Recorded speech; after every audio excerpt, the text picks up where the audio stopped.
Thank you very much. Merci beaucoup. Je vais donner la parole à Madame Bernadette Vergnaud, vice-présidente de cette commission pour le groupe socialiste.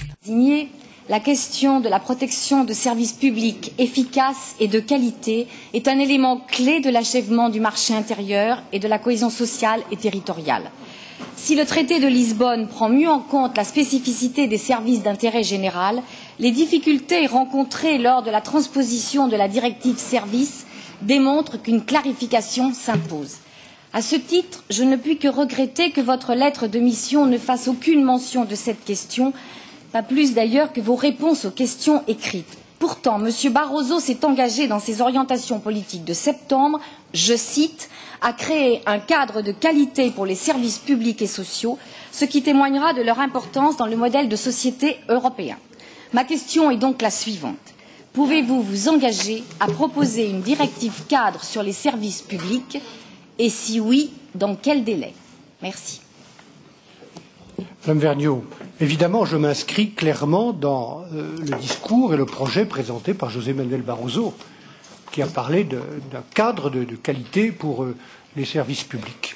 Ne doutez pas de cela. D'ailleurs, avant même que vous me posiez cette question, moi j'ai évoqué dans mon propos liminaire, pardonnez-moi de ne pas l'avoir fait dans mes réponses écrites, mais si je vous avais tout dit dans mes réponses écrites, vous auriez plus de questions à me poser aujourd'hui. Donc c'est mieux que l'on complète au cours de ces 3 heures d'audition les réponses écrites forcément trop rapides que l'on est obligé de vous faire. Mais pour moi, c'est une question très importante.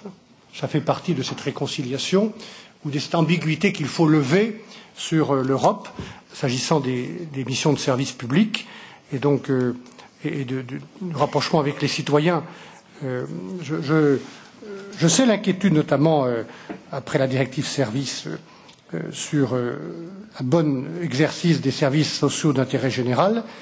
Je rappelle que certains secteurs très importants pour nos compatriotes sont exclus, comme la santé, certains services sociaux ou encore les transports, l'audiovisuel. La directive contient des dispositions qui tiennent compte de la spécificité des services d'intérêt général et je veillerai à ce que ça soit respecté. Alors, votre idée, c'est d'aller plus loin, Madame Vergnaud, de lever toutes les ambiguïtés avec un texte volontariste. Vous appelez cela une directive cadre. Il y a beaucoup de situations de tradition, tout à l'heure on l'évoquait, très diverses selon les pays, mais même les régions. Est-ce qu'il faut une directive cadre? Est-ce qu'il faut des directives par secteur? Je vous dis ça pourquoi? Parce qu'au sein de la commission Prodi, dont j'ai fait partie, on a eu ce débat, y compris avec des collègues qui étaient socialistes, enfin, qui le sont toujours d'ailleurs. Et c'était pas forcément clair que pour bien assurer cette garantie de l'exercice des missions de service public, notamment à l'égard des personnes les plus isolées ou les plus faibles, il faille un cadre général plutôt que des directives par secteur. En tout cas, je suis prêt, je suis ouvert. Je ne ferme pas la porte à ça, Madame Vergnaud. Voilà ce que je peux dire. Merci, Monsieur le Commissaire désigné. J'ai quelques difficultés quand même avec le terme cadre de qualité. Je trouve que c'est un peu vague. Alors, je suis bien votre pensée, mais je suis exigeante. Pouvez-vous aujourd'hui nous dire si vous allez proposer un instrument juridique ou législatif spécifiques, et vous venez de le souligner, des services très importants, les services sociaux et les services de santé. Et je pense aux défis que nous avons à gagner, notamment sur l'aide à la petite enfance et sur l'aide aux personnes âgées, puisque nous sommes un pays, un continent qui vieillit, et c'est un défi majeur à relever dans les années futures.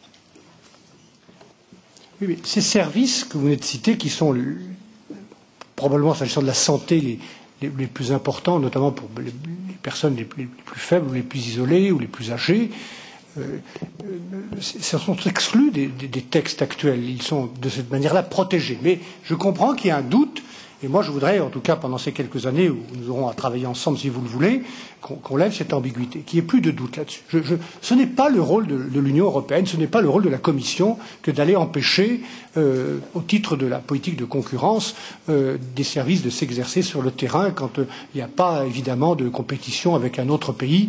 Donc moi je serais, si vous voulez, mon opinion personnelle, puisque c'est aussi cela que vous attendez, même si un commissaire donne son opinion personnelle au sein du collège, moi je serai dans le collège, si vous le voulez, avec cette conviction-là.